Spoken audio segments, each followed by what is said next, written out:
Well, good afternoon. Welcome back to another Saturday on ATR Media, our Black Media Network on the Watchdogs. We have a great conversation today. I find it unfortunate that we have this conversation, but then we're going to talk about violence, and we're going to look at it from a national to a regional to a local to a state level, right? And so I really think this is important as we see senseless violence every day. And as a matter of fact, this morning, a 6-year-old girl was killed in Stone Mountain, Georgia. And so it's time that we bring these issues to the table and stop ignoring them and stop waiting on our city elected officials for those who don't really attend to the problem. We have some who do, but we'll talk about that today. We have a great panel of people today, some who are here and some who will join us, and I'll introduce our panel today, and we will jump right into a conversation.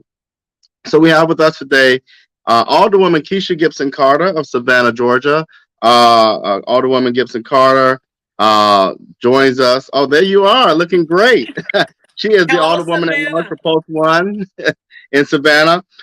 She brings to us nonprofit experience, local government experience, and why she matters today is because she's a mother, right? And that we're seeing a lot of young people being killed. She's a wife and she's a community leader. She's laser focused on these issues, and you'll hear why in a moment. And most importantly, she cares about the issue. And so we welcome her today. We have Thank John McMasters, who is from Los Angeles, California, a University of California graduate who moved to Savannah in 1993 and assumed the role of county commissioner in 2002. He is one of the founders of Better Savannah, and focused on the influence of public policy. And his interest lies in the communalistic approach when we look at local governmental actions. And so we welcome John today. Thank you. And we have someone I know very closely in Athens, Clarke County. And one of the reasons why I'm really excited to have Tiffany today, Tiffany Taylor, is because she saw this very issue happening in her community, more importantly with young black males, and so she got tired of it and she created action around Mothers of Black Sons, MOBS, which is a nonprofit to support the success and advancement of young black males in the community. She's currently running for District 3 County Commission seat in Athens, Clarke County, and is the mother also of 4 sons, 1 daughter. And her issues lie in affordable housing, livable wages, and youth development. And so we're really excited to have you all today. And so if I could begin with this overall question, and I would love to hear all of you respond to this. Why does this issue of violence matter to you? And we'll start with Tiffany. Thank you. Thank you, Robert, for that introduction. You made me sound so important. Well, you are Um, important. well, this issue of violence is really important to me because as a mother of 5 children, as well as an aunt to 3 children, 2 boys and 1 girl, it's important that we educate our children about violence is because it's so easy to get into. It's so easy to get into trouble with violence because in my community, which is one of the impoverished communities here in Athens, Georgia, we see a lot of crime. That's kind of like the atmosphere here in Athens, Georgia. It's really important to me because I'm just so sick and tired of us losing our youth to violence and them being educated on the consequences of being involved with violent crimes and gun use and gang activity.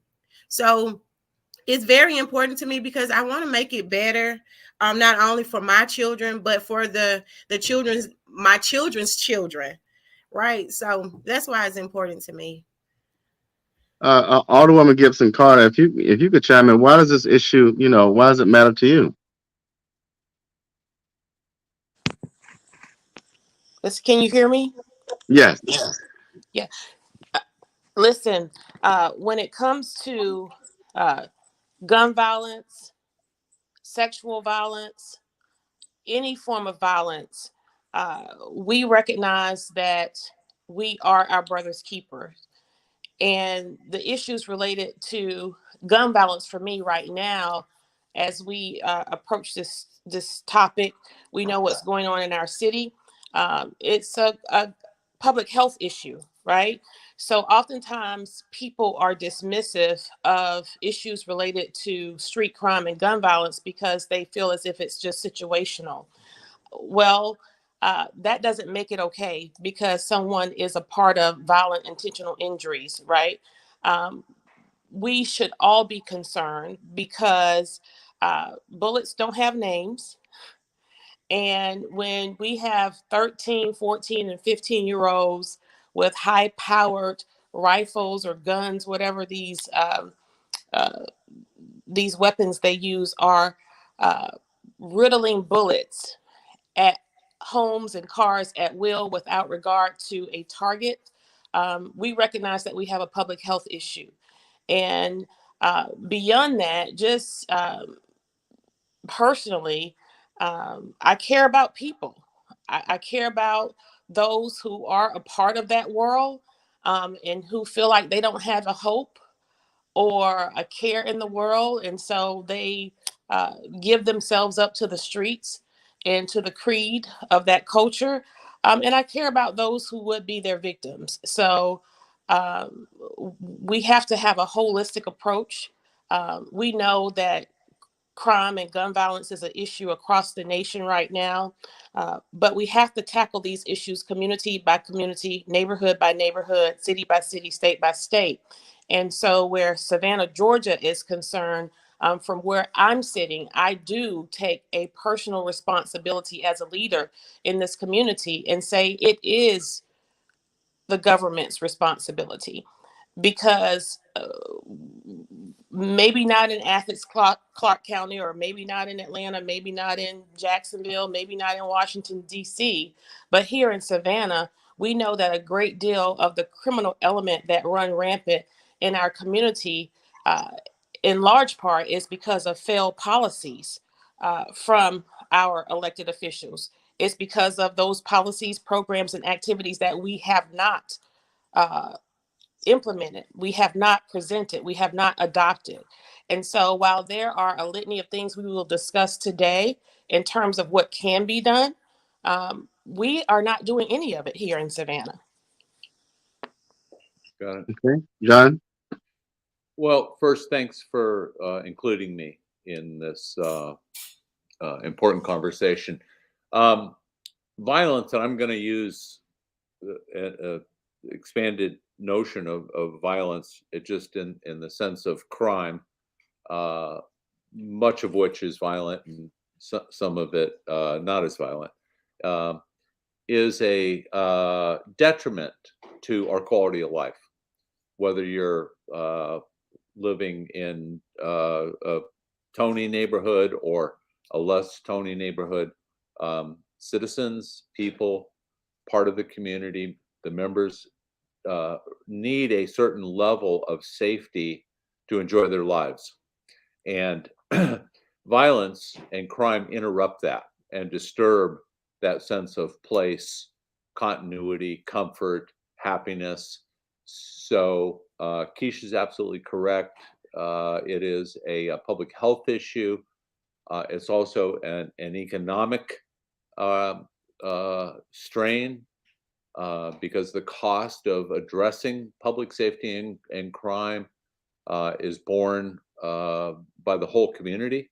So, yeah, the nature of it is multifaceted, and I'm sure we're going to have a chance to talk, more about policy and legislating ways and things that we can do to reduce it and protect our happiness and the sense of community. Awesome. If I could share this image, John, that you shared with me, this is the chamber circle, and if we could dialogue about this piece to begin with, and Kesha, I'm not sure if you can see it, but John, if you could tell us more about how this applies to the conversation and help us understand this diagram. Sure. This is sort of tangential to the primary topic of violent crime, but just let's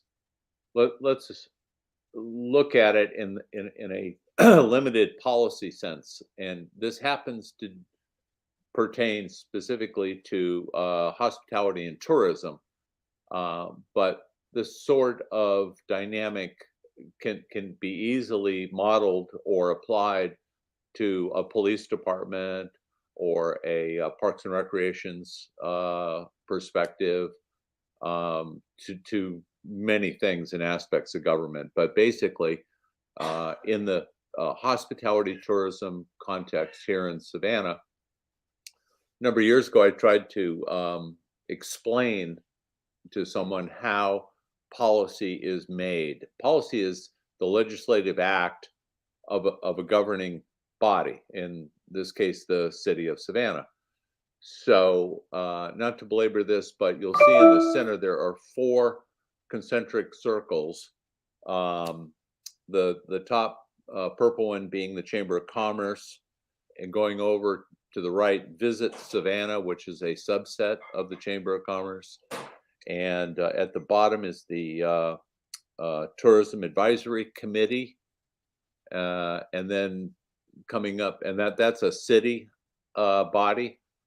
And then the 4th circle is the Tourism Leadership Council, which is a 503c professional organization to look after the hospitality industry's interests.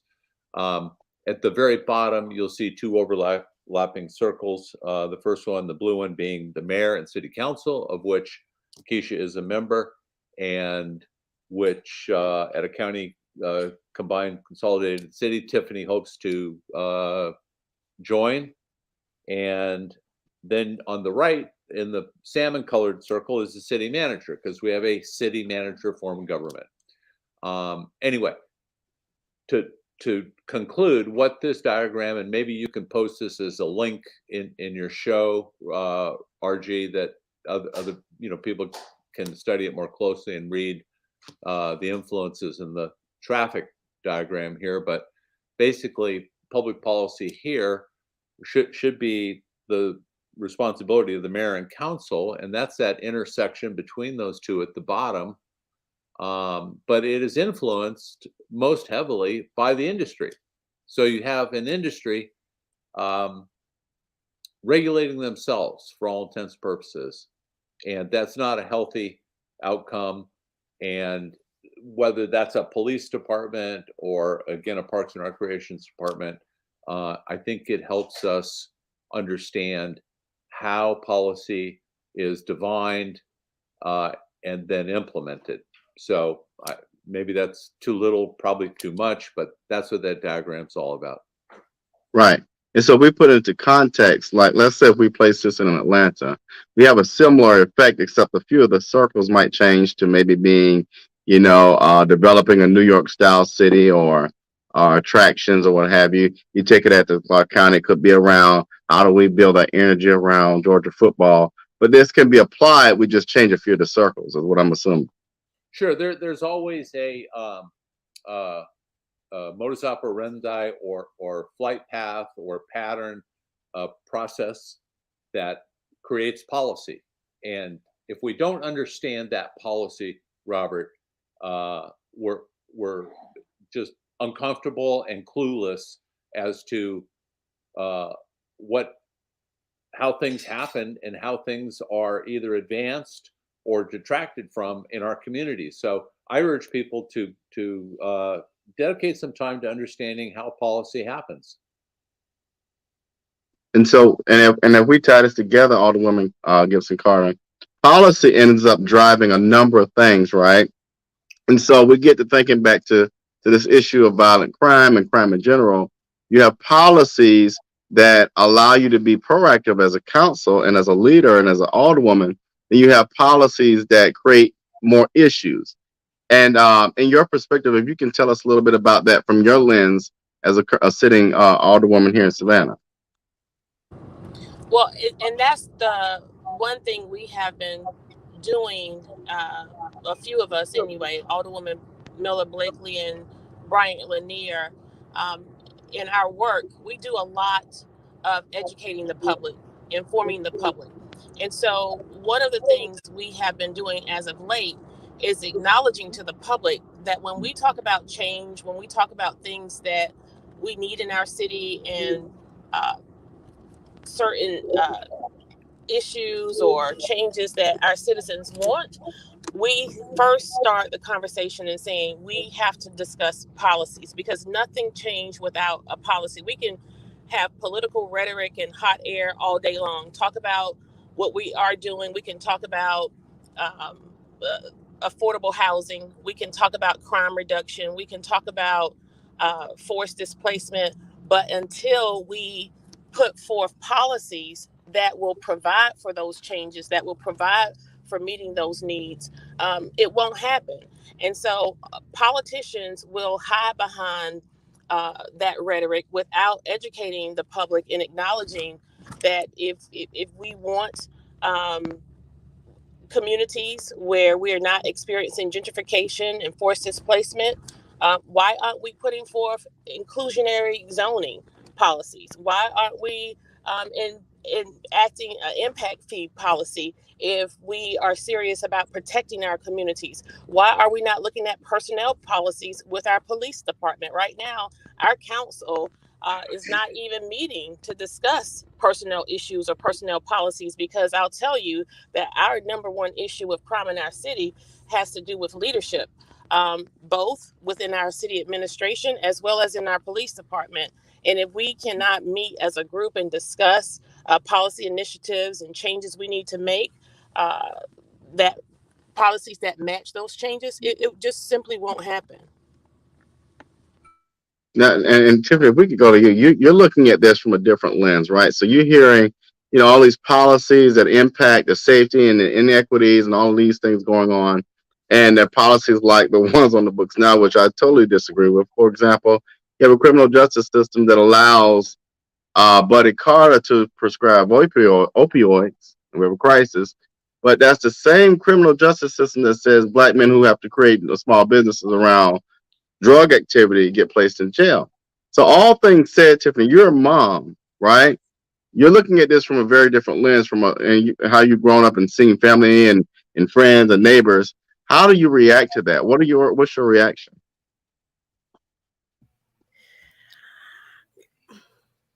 My reaction, and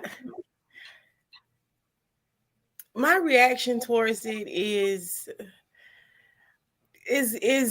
basically the reason why I'm running to have a say so into the policies that's put in place here in Athens. When my son was in third grade, they told me that he wasn't reading on a third grade level.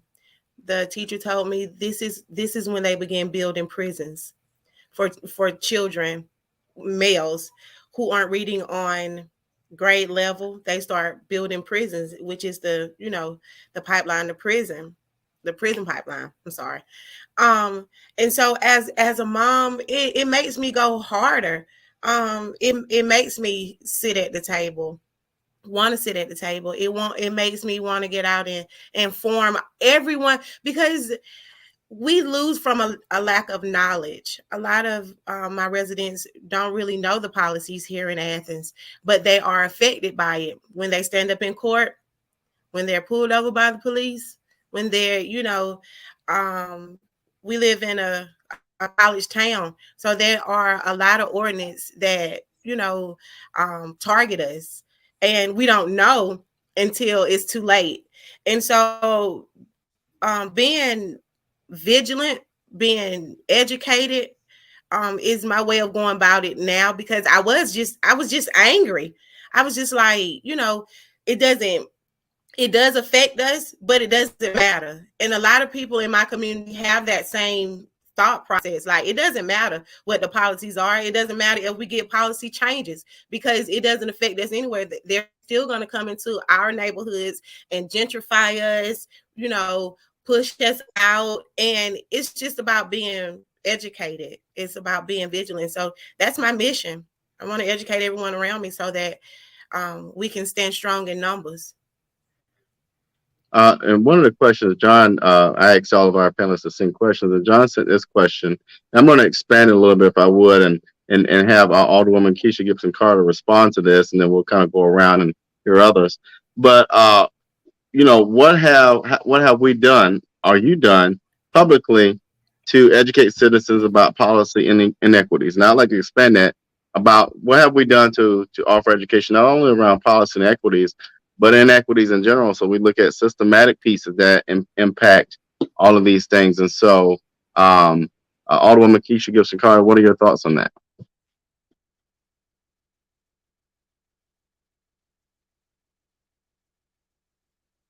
Oh, you're unmuted, but we don't hear you. Now you're muted again. There you are. Now you got to unmute. We can see. Now you unmute. You're hitting the wrong button, I think. Let me unmute you, see if I. Uh-oh. Okay. Robert, you want me to jump in? Yeah, if you could jump in on that, John, and when she comes back, yeah. Well, I wanted to slow us down, if I could, for just a second and walk back to, since this conversation is really and nicely developing towards a discussion on policy. What people, your viewers, need to understand is we live in a representative style of government.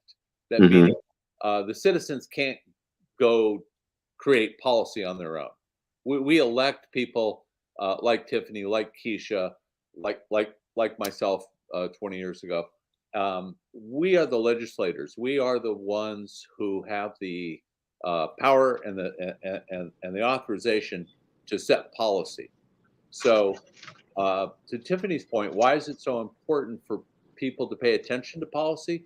Because policy is manifest by the people we elect to representatively reflect us in their actions, in their choices, in their votes.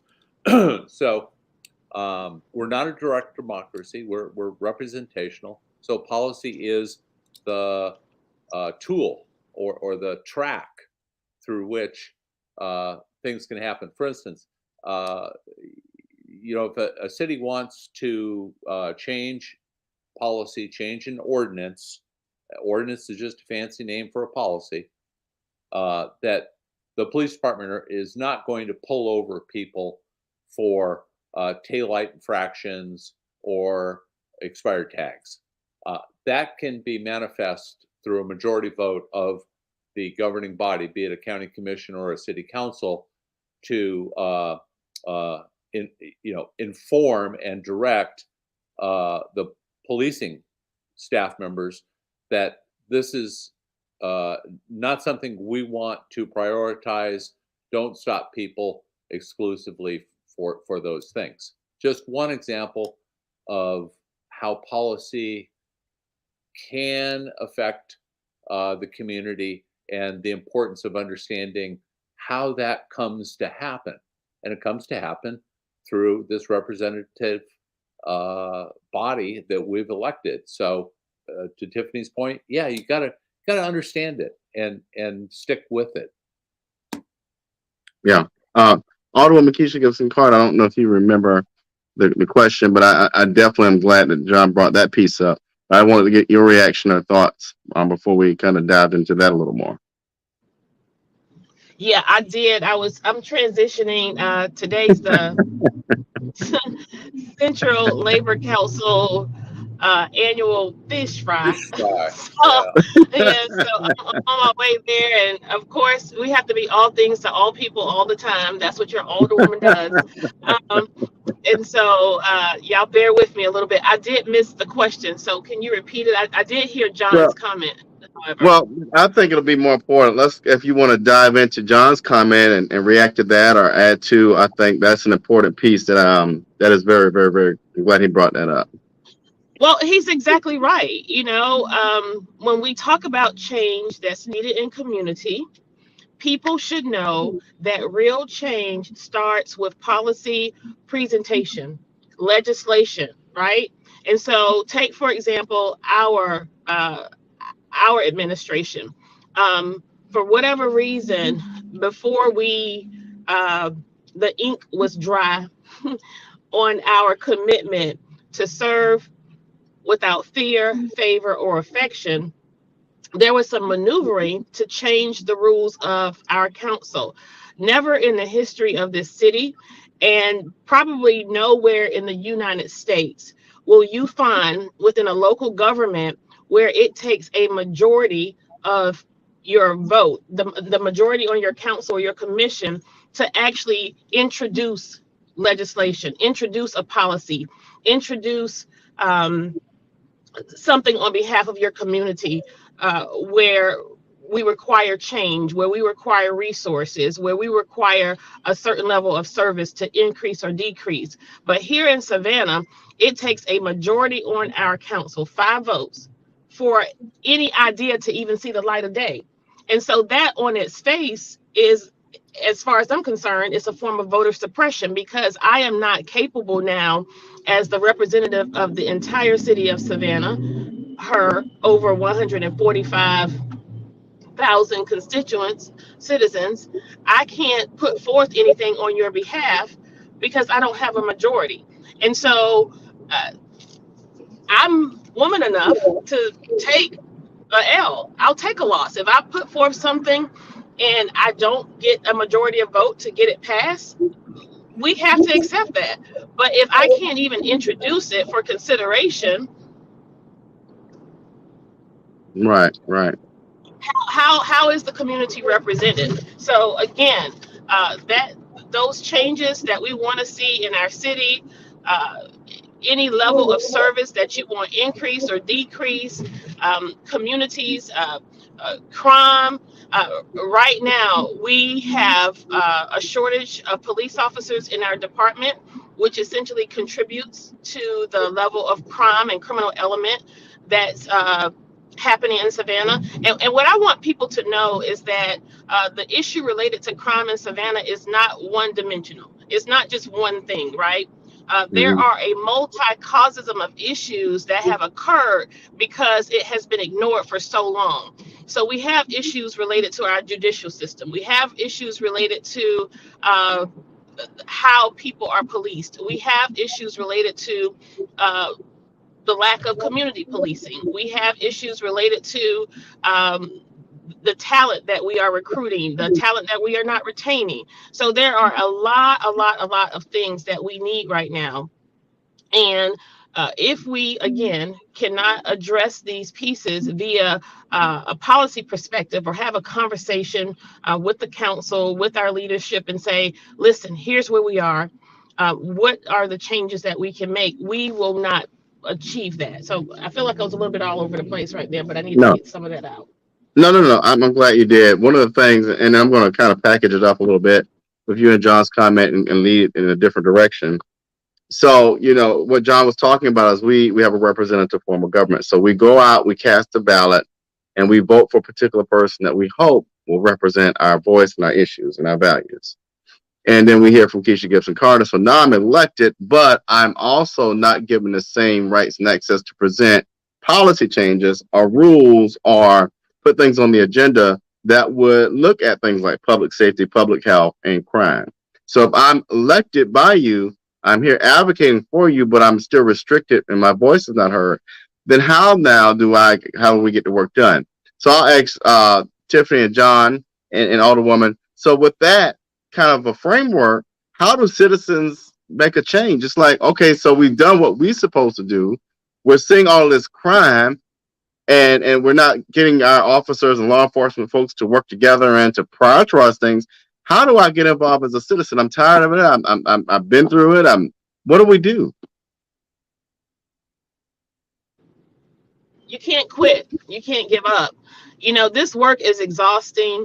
It's exhausting making an attempt to tackle the issues and the problems in our community. And you are absolutely right. We mobilize and we engage every election season, and we ask people to go to the polls and vote. We have voter registration, voter information, voter education. People should vote. You should exercise your civic duty. People died for your right to vote, right? And so these people in record numbers have gone out over the last 5 or 10 years, and people have showed up to the polls like never before. People are mostly energized around issues, and we have had a lot of issues. And so what happens when people feel like they have picked the winner, and the winner they pick makes it into office, and this is a person they champion. They put all of their faith in a person because they don't have the time, the experience, the knowledge. They don't have that. They don't have what it takes to do the work. So we put all of our faith in a person. And what happens when that person we put our faith in fails us? It's very, very difficult. It's very, very difficult to hold those who we have pledged allegiance and alliances with accountable.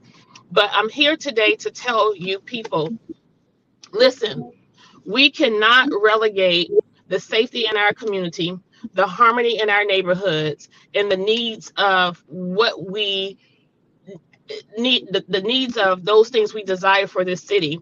We cannot relegate that to relationship, friendship, or kinship. It doesn't matter your proximity to a person in office. We have to continue to hold those persons accountable. And that includes me as well. And so when our citizens are not holding us accountable, because we're so friendly, we're so acquainted, we go to church together, we work together, we raise kids together, whatever the relationship or the situation is, or that's the first black female, first black male, first whatever. It does not matter. No longer is it okay to just be black and be in office. We cannot do that anymore, right? And so that's what citizens can do. Citizens can hold us accountable. And how do you hold us accountable? You utilize the process. Write letters, send information into our clerk's office, ask for things to be documented and put on public record, come to the city council meetings. Whenever anything is on the agenda, you have a right to speak on it. We just the Weeping Time situation with the Weeping Time property. I think that was probably the most engaged and mobilized our community was since I've been on council. Now we have some neighborhood issues where certain developers make petition for building or dismantling something in the community, and you have residents who will rise up and come to the meetings and let their voices be heard. But we don't have that happening enough. We do not have it happening enough. And so with where we are right now with crime and gun violence, we do not have enough citizens who would stand up and say to the mayor, say to this council. And one of the things we do in Savannah, Georgia, and Chatham County is we let the county off the hook way too much. Right? We bore so much of the responsibility of these issues. Chester Ellis, the county commissioners, they should be held equally as responsible for what we have by way of crime in this city. Savannah is in Chatham County, right? If not more. And then our state legislators, our state representatives, our state senators, we have to have them a part of this conversation as well. We do too much in silos. The Board of Education leadership, right? Because who are these people? Where are they coming from? Most of these young people are products of our public school system. And so we have to have a holistic approach to tackling this issue. It's not just one way, but again, we're not doing anything. So we got to try something. And before you all respond to that, you might want to respond to my next comment. One of the things that disappoints me in the city of Savannah in particular, and I'm going to drive this, it goes back again to what I just described earlier, and going back to Alderwoman Gibson-Carter and John. You get elected, you vote, you do what you're supposed to do, you put the people in office that you believe are going to value you and be your voice. And we have people like Alderman Dedrick Leggett, who go over there and blow smoke up the tails of a housing project group called Yamacraw Village, right? And you allow that area to be ridden with trash and violence and crime, so you can benefit too off of the regentrification of it. That's the thing that impact that really bothers me, is when we put people in place who we believe will advocate for us and who fail to do so, and they'll tell you all day, "Oh no, I'm not going to get anything out of this." Yeah, well, why would you sell a community, allow it to be crime ridden, Now, a lot of this has an economic impact. I think someone said that earlier. A lot of this ties to economic impact. The haves will have more, and the have-nots will have none. And we've got to break that. We got to put some barriers there. But again, it's how do we get past that? And what are you all thoughts again to what Alderwoman Gibson-Carter said, and to the idea that you put people in place and you're still sitting out here looking crazy. And John and Tiffany, feel free to jump in on that piece. Well, I don't want to filibuster. Tiffany, do you want to comment on that? Because I can talk forever. That's very true. I was speaking with someone here in Athens, Georgia, about that exact same thing. When you have all your trust in the people that you put into office, and then when they get into office, they just totally do what's beneficial for them. Which is why I'm running, because I grew up in the neighborhood that I'm running for, the district that I'm running for. I grew up here. I've, dealt with the poverty. I've lost friends. I've lost family members to the violence here. And so running from a pure place for me, stepping up, because even if I win, lose or draw, it's about my community and making my community better. So even if I don't have a title at the end of this, that does not stop the work that I've been called to do. I have to still do the work. I have to still, show up to town hall meetings. I have to still educate those around me who are illiterate about politics, because I was illiterate about politics. I've always felt like when people come and knock at my door to ask me to vote, they give me these 3 points, and I'm just supposed to vote off of these 3 points. But it's important to get to know not only what they're doing in election time, but what they're doing before election time, what they're doing after election time. Like, where did they come from? I'm a product of Clark County School.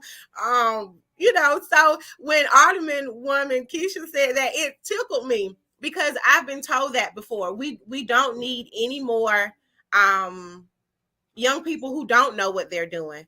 But in order for us to know what we're doing, it has to take those who have done the work, who know the work, to help us along the way, to change the things around us, so that we can give this same energy to those who's going to come after us, because that's how you change the community. It's from generation to generation. The generation before me pour into me, tell me, the things that I'm going to come up against if I don't see them, and so that's one of the reasons I feel like a lot of people don't get involved. A lot of people don't come out and vote. It's a lot. Robert, I love Tiffany's passion, but let me push back a little bit, and and y'all feel free to engage in the conversation. That's what we want to do.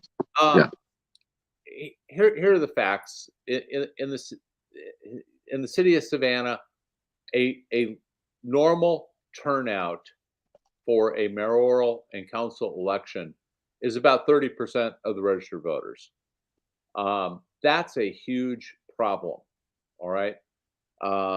We've talked about how many of those people, that 30%, they vote for their aunts or their kids' coaches or their friends or their friends of friends, and not on the issues. So number one, we have a low voter participation level. That needs to be fixed. Secondly, the 30% that are voting, very few of that 30% really understand the policy ideas and platforms and commitments that candidates are making, just as much as they don't really understand if their current incumbent who is on that ballot how well they've performed. I just want to put out there that Savannah tends to spend infinitely more energy, effort, and attention on the needs of the business community and the business class than it does in the communalistic quality of life considerations that affect neighborhoods and people. And this is a huge problem that can only be addressed by repointing our efforts and our energies through policy. So again, I'm trying to bring policy back into the discussion as our best tool to improve our situations, whether it's crime or opportunities, economic or otherwise. But we've got some basic problems. You know, low voter turnout is one. Our voter registration levels are incredibly high. I think Savannah might even be close to 90% voter registration, Robert, but yet 25 to 30% is all that turn out to vote. So, you know, I personally, I think we should behave like Australia. In Australia, you have to vote. It's not optional. And if you don't vote, you're assessed a penalty of financial fine for not voting. I know that's a little draconian, but that a middle ground is something I think Arizona or New Mexico toyed around with, and that is they created a lottery so that everyone who voted was automatically entered into a drawing for a lottery cash prize. So it was an incentive. You weren't paying people individually to vote, but you were incentivizing the voting process. So anyway, I'll stop there. Those incentives, John, I know they'll get a lot of people in Athens to come out and vote the way they play lottery. Yeah, there's nothing morally or ethically wrong with trying to create and induce a larger voter turnout because it's important. Absolutely. I also want to point out too something that you know Kesha touched on it, and that is when you're elected, she's representing 145,000 citizens. Listen, no elected official is going to satisfy all of their constituents. There is inherent failure and success on any issue. Some people may love her for her position on housing. They may disagree with her on her position with policing. You know, we have to be sober and realistic about what is really the effective range of any elected official. And it's never 100%. It's never 90%, 80%, 70%. I mean, that's why most elections are won or lost by, 4 or 5 points. And that's okay. That's how our system is designed. So enough civics. No, that's perfect. But I think, you're exactly right. All of this ties back to elections, right? It just does. And one of the things I think we need to look at is a reform. Reform comes through a lot of changes, and those changes come through public policy. How do public policies change? It's up to us as individuals to put people in place who have good sense and good knowledge and will work on things like policy instead of stupid masks, right? It was policy that made masks real or not real, sick or not sick, protect my neighbor or infect them with COVID-19. And so one of the things I want us to kind of, as we close out today, is offer a solution. One of the solutions, and I'm very radical in what I'm about to share, but it's a starting point for this discussion about how do we solve it. One, I agree, public policy. We've got to stop worrying about nonviolent crimes, in my personal opinion. Putting people in jail for tail lights, like you said, John, putting people in jail for marijuana, that's silly. We need to decriminalize marijuana. It is not a gateway drug, and if you really want to know the truth, go and look it up. Get your history around it. It's only criminalized because it came into competition with cotton. When you understand the realities of what hemp can do, from economic development to developing clothing to a number of things, you understand that why brown people brought this to this world. That's why it's possibly decriminalized. Learn your history. Don't let people tell you. The other thing is we got to focus 100% on violent crime. My thing is we need to stop putting people in jail for nonviolent crimes. It is not necessarily a criminal issue that someone might be abusing a substance. It is a public health issue. No one wakes up in the morning saying, "Oh, I just want to be an alcoholic." That's not what happens. People have real trauma, real issues, that leans more into mental health, other health issues that we need to solve and stop putting on the backs of taxpayers. The other piece is, again, we got to incentivize voting, and so those are just some things I like to start the conversation around. But that's how I believe we start curbing taking that left turn and getting to some real solutions, other than walking through the same hallways of foolishness that we've done just because we've done it that way before. Well, I'll start, and then I'm going to have to go after this, and I'll just keep listening to you guys. The one thing people can do is engage, get involved in the political process, because not only do we need you, not only should you exercise it just because it's a civic duty, uh, but your engagement matters. And the reason why we are not experiencing the level of change that we could in our community is because people don't feel like they have a place. And John acknowledged that there's a certain level of, I don't know if it was John or Tiffany that talked about the lack of knowledge individuals have about the political process. It's really not that difficult. It's not rocket science. Oh, now we you do won't let deal me with in. budgets. We do deal with budgets, but it's not that difficult. It's not math, right? It just takes a little bit of time and dedication to understanding the process.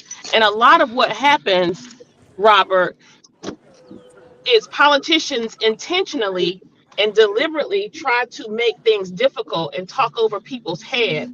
And that serves as a barrier for individuals because they are oftentimes intimidated by the process or by the jargon that's used. And again, that's why we try to dial our service back and frame it in a narrative where a third grader can understand it. And Right. to that point, and John, you can attest to this, there has never been a time Gonna do like my makeup. now where I'm just trying more to people have are a fun. part of the political process in Savannah. The social media airways and platforms are just going gangbusters with the amount of That's people who right. chime in to issues. Can you tell That's him to correct. mute his phone? I already did it. Um, How dare he? the How number dare he? We're gonna get him. the number of people who are now engaged, people actually know when our meetings are. They know what times they are. And okay, this is a perfect example. Why is it that we have a city council meeting twice a month, but they are two different times? It's intentional and deliberate, just to confuse people into so people are not engaged. For the longest, we stayed on those. We did our meetings via Zoom, even like when COVID was nearing the end and we could have come back in person. There was a deliberate intent to keep us divided, keep the public away. Um, there are so many tricks of this political system. And John, you can probably do another class on the maneuvering and the manipulation that politicians use and go through to confuse and gaslight the people. And it wasn't until I arrived in this seat and was a part of these platforms that I actually recognized that this is how the people have been misled.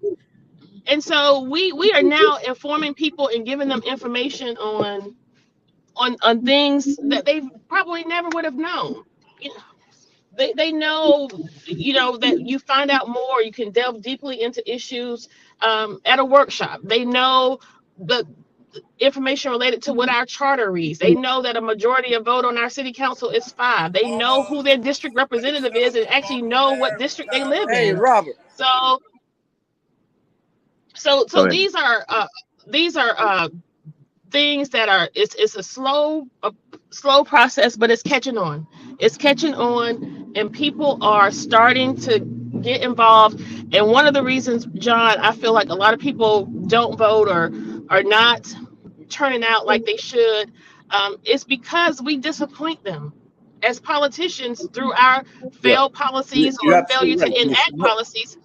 People people get discouraged. But you Yes. can't quit, people. You can't quit. You have to engage. You have to vote. And I encourage people to run for office. I think our arrival inspired so many people to run for office, because you know what? We made it look like you can do it, and we are serving from a level, from a place of humility. We are humble in these positions. We are approachable. We make people feel like they can have access to us. You and your crew So gave that's. us hope, which many Mhm. voters didn't have. Now, you may not have all the results that you had hoped for or we had hoped for, but your mere presence on council as a fresh voice is a start. It's hopeful. It's what we needed, and ultimately we will get the results. But right now we have hope, and that's something we didn't have before. I agree. And Tiffany, we're talking about solutions. What are some things? I mean, you realize there are needs for solutions. One of those meaning starting a nonprofit and changing a narrative through education and support and advocacy. So as we think about solutions, what are some other things that you might see happening, and how does a general citizen get involved? I mean, you woke up one day and you got tired of seeing the same foolishness. You got tired of educators telling you that your child was this, when actually your child is probably the smartest one in the room, and more challenged, or not challenged, and can probably work at to a great level up here. And so, what are Yes. some solutions that you're seeing, as you kind of navigate this space of being a citizen and hopefully being a public leader? Personally, we have to check ourselves. Individual check. Like, you have to get tired. You have to get tired of being just bent over a barrel, just feeling like you have no say so. And that's what did it for me. I got tired of feeling like I had no say so. I got tired of things around me changing, and I'm still in the same spot. Everything is changing and I'm not having a say so within the change, even though I am a registered voter and I vote. Um, Things still around me just seem like they weren't involving me or those around me. So I had to do a personal check, an individual check of what are you gonna do? Like, and with everything that John and Kesha said, I've been taking notes. And all of these solutions are great.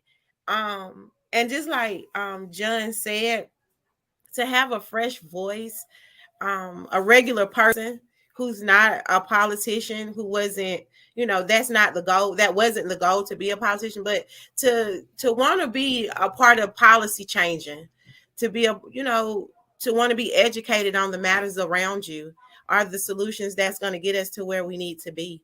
And everything that was said was just on point for me. Yeah.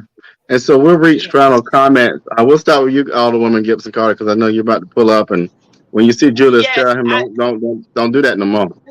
I know, right? I just wanted to say to Commissioner Taylor, we're speaking it into existence. Right. Alderwoman Blakely often tells candidates, you have to affirm what you want. And so don't say, if I win, say, when I win, ma'am.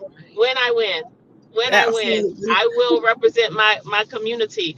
I'm so excited about your commitment to serve, and it does my heart good to see young people stepping up to the plate. I know that serving in any level of government is not easy. It's not reasonable for a lot of people because it doesn't pay a whole bunch, and it takes a lot of people say that this is part time, but this is like full and overtime. So it's more than a part time job. So thank you for stepping up to the plate and serving, John. As always, it's nice to sit at your feet and listen to the wisdom. I want to say that John McMasters has been a great mentor and friend in this work. I don't know that we would be where we are if it were not for the Better Savannah platform, ATR, and the Reverend Dr. Leonard Small. Yes. These men champion issues, Mhm. and they are stepping up and stepping out on behalf of the community. I said to Chuck Fagan yesterday that neither of them have ever come to me and asked me as a sitting alderperson for a favor. I don't think no one's even called me about their trash not being picked up. They simply do this because they love community. I feel that they are justice seekers, and they want to see us living in a community of harmony where all people can have access to their rightful share. So thank you so much, Robert. And Tiffany, All best right, thank wishes to you. you. Thank All you. right, Thank you. John, will be your final comments, and then Tiffany, your final comment.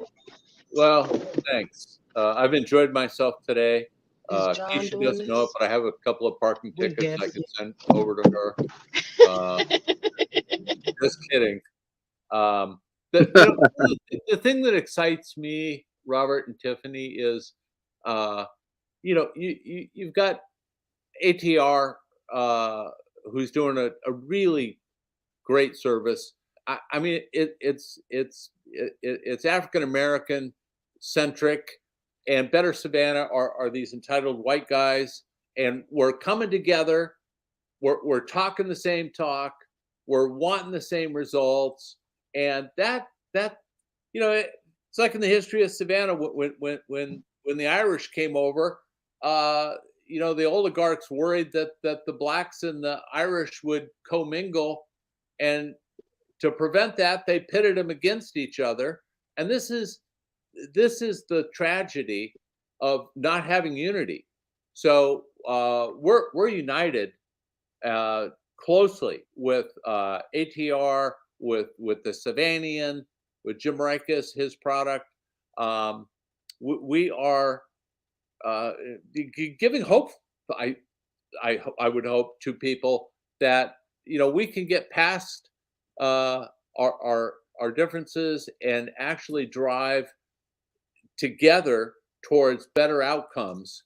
And Kesha's election in 2019, along with the others on city council, was probably the high water mark for me for being here in Savannah for almost 30 years. Now they got the rug pulled out from under them from an autocratic mayor who co-opted, 3 of the 5 people and swung the momentum around. But we're still here. We're still doing it. We're going to keep doing it.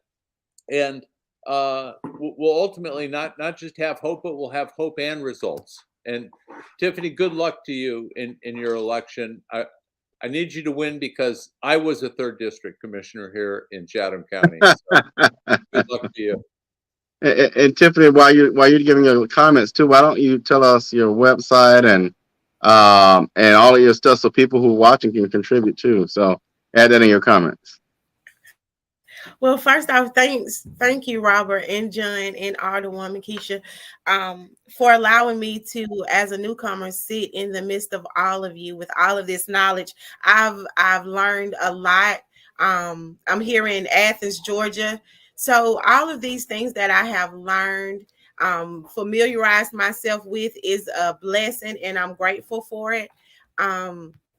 For ATR, for always accepting me and letting me be on the ramble and my platform here. So, John, thank you. Sure. When I become District 3 Commissioner, I'm going to shout you out, John. District 3. Do good. Win and prosper for us. Yeah, That's right. That's right. But I'm Tiffany S. Taylor. I can be found on Facebook.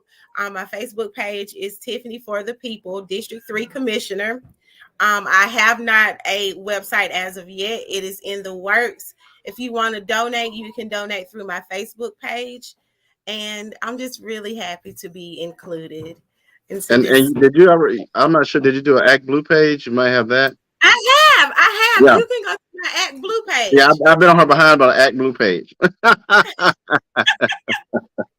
Let me tell you, John, Jay Jones gets mad at me. Jay said, you be running people like they run for state level. I was like, that's all I know. So get an Act Blue page.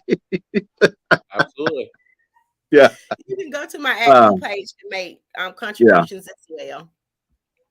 All right. Well, in the next couple of weeks, I think we will have our state senate candidates. Next week we will have oh my goodness, his name is escaping me. He's gonna kill me. Anyway, we'll have our state senate candidates. We'll have and they will be our next couple of weeks. And so definitely tune in for those. And Well, so Derek Mallow. Derek what's Mallow. that? Isn't that Derek Mallow? Right, now see, you messed yourself up now. Orlando Scott. And My then it's apologies. It's like I'm in the middle. So next Saturday, next Saturday we'll have Orlando Scott. The following week will be Derek Marlowe. Both who are very, very fine gentlemen. Both who I think equally well prepared. Outcome. Yeah. So, but we'll definitely want you all to check both of those out. One will come next Saturday and the other the following Saturday. All right. So we appreciate our panelists today. We are going to close out, and thank you all for this discussion. So have a great weekend, and I'm about to go follow Julius and Alderwoman Gibson-Carter over to the ILA Fish Fry. So see you out there. Hopefully, y'all take care.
I like that.